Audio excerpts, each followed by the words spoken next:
जय दुर्गा मैया। आज नवरात्रि का दूसरा दिन है। डीडवाना में जोगा मंडी धाम की नवरात्र के पर्व पर मां हिंगलाज भवानी की विशेष पूजा अर्चना कर घट की स्थापना की गई। इसी के साथ ही जिले में धार्मिक कार्यक्रमों का भी आगाज हो गया है। अब नवरात्र के 9 दिनों में कई तरह के धार्मिक कार्यक्रम आयोजित किए जाएंगे।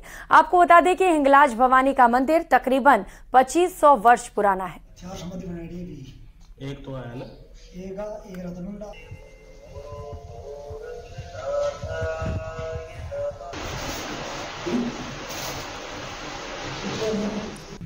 400 वर्ष पूर्व भरती महाराज ने यहाँ पे तपस्या की 60 वर्ष और पहले उन्होंने यहाँ पे तुलसी स्थान जाके हिंगलाज माई के दर्शन करके और वहाँ से वो हिंगलाज माई की मूर्ति लेके स्थापना की। और छोटे वाली मूर्ति है ना, छोटी वाली मूर्ति भरती महाराज के हाथ की उन्होंने यहाँ पे स्थापित किया, पूजा किया। उसके बाद में 60 वर्ष तपस्या की भरती जी महाराज ने। तो वही राजधानी जयपुर में शारदीय नवरात्र की धूम है। आज नवरात्र के दूसरे दिन मां के ब्रह्मचारिणी रूप की पूजा की जा रही है। कहा जाता है कि ब्रह्मचारिणी की पूजा करने से जीवन के हर क्षेत्र में तरक्की मिलती है और देवी मां की कृपा हमेशा बनी रहती है। आपको बता दें कि देवी ब्रह्मचारिणी को दूध और दूध से बने मिष्ठान बेहद प्रिय हैं, इसीलिए माता को दूध और दूध से बनी चीज का भोग अवश्य लगाएं। साथ ही मां को सफेद वस्तुएं जैसे मिश्री, शक्कर या पंचामृत भी जरूर अर्पित करें। नमस्कार। शारदीय नवरात्र का दूसरा दिन मां दुर्गा के ब्रह्मचारिणी स्वरूप के रूप में मनाया जाता है। एवं कह लीजिए कि ब्रह्मचारिणी रूप के रूप में समर्पित हैं और इसीलिए इस दिन जो पूजा की जाती है इसका शास्त्रोक्त जो विधान है, सबसे पहले ब्रह्म मुहूर्त में स्नान किया जाए। उसके उपरांत मां दुर्गा के ब्रह्मचारिणी स्वरूप को पंचामृत से स्नान कराया है और उसके उपरांत माता को अक्षत, चंदन और रोली का तिलक लगाएं।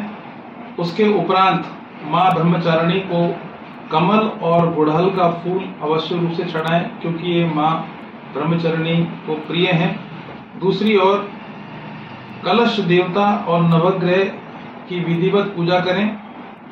दुर्गा चालीसा का इसके उपरांत पाठ करें और आखिर में माता को मिश्री और दूध से निर्मित किसी मिठाई का भोग अवश्य रूप से लगाएं, क्योंकि मां दुर्गा के इस ब्रह्मचारिणी रूप को शत्रुओं के नाशक के रूप में देखा जाता है और घर में संतान की वृद्धि करने के लिए और संतान नहीं हो रही है तो उसकी प्राप्ति के लिए आज के दिन किया गया कोई भी उपाय निश्चित रूप से आपको लाभदायक रहेगा।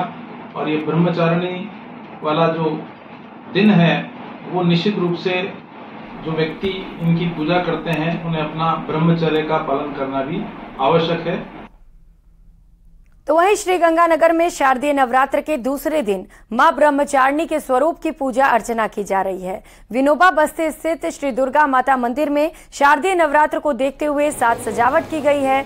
सुबह से ही श्रद्धालुओं के आने का सिलसिला जारी है। दूसरे दिन मां ब्रह्मचारिणी के स्वरूप की पूजा अर्चना करते श्रद्धालुओं से बात की हमारे श्रीगंगानगर संवाददाता अशोक कुमार शर्मा। शारदीय नवरात्रि के आज दूसरे दिन मां ब्रह्मचारिणी स्वरूप की पूजा अर्चना की जा रही है और इस समय हम श्री गंगानगर के दुर्गा मंदिर में मौजूद है और यहाँ के हम सबसे पहले अपने दर्शकों को दर्शन कराते हैं मां ब्रह्मचारिणी स्वरूप की, जो माता रानी का दूसरा स्वरूप है। आज दूसरे दिन मां ब्रह्मचारिणी के स्वरूप की पूजा अर्चना की जा रही है। श्री गंगानगर के दुर्गा मंदिर में सभी 9 स्वरूपों की मूर्तियां प्रतिष्ठापित है और आज चूंकि शारदीय नवरात्रि का दूसरा दिन है तो ऐसे में मां ब्रह्मचारिणी की पूजा अर्चना की जा रही है। मैं आपको दुर्गा मंदिर परिसर का नजारा दिखाऊं तो देखिए आप दुर्गा मंदिर परिसर में खास डेकोरेशन की गई है, साज सजावट की गई है। साथ ही भक्तों का भी मंदिर में अल सुबह से ही पहुंचने का सिलसिला लगातार जारी है। हम कुछ श्रद्धालुओं से भी बात करने का प्रयास करेंगे, लेकिन सबसे पहले हम आपको दर्शन करा देते हैं मां भगवती के, जिनके आज दूसरा दिन है। मां ब्रह्मचारिणी स्वरूप की पूजा अर्चना की जा रही है। किस तरह से मां ब्रह्मचारिणी की पूजा अर्चना की जाए, किस तरह से मां को प्रसन्न किया जाए, ये जानने के लिए हम आगे पंडित जी से बात करते हैं। जी पंडित जी, आज दूसरा नवरात्र माता ब्रह्मचारिणी की आराधना पूजा चल रही है और माँ भगवती को प्रसन्न करने के लिए विशेष करके पंचामृत और या मिश्री का भोग, सफ़ेद फूल, गुड़हल का पुष्प ये चढ़ा करके माता रानी की अगर आराधना की जाए तो निश्चय ही माता की विशेष कृपा प्राप्त होती है। तो शहरीकरण के बाद लगातार गौरैया चिड़िया भी विलुप्ति के कगार पर पहुंच चुकी है। राजसमंद के देवगढ़ में गौरैया के संरक्षण के लिए लोग आश्रय देकर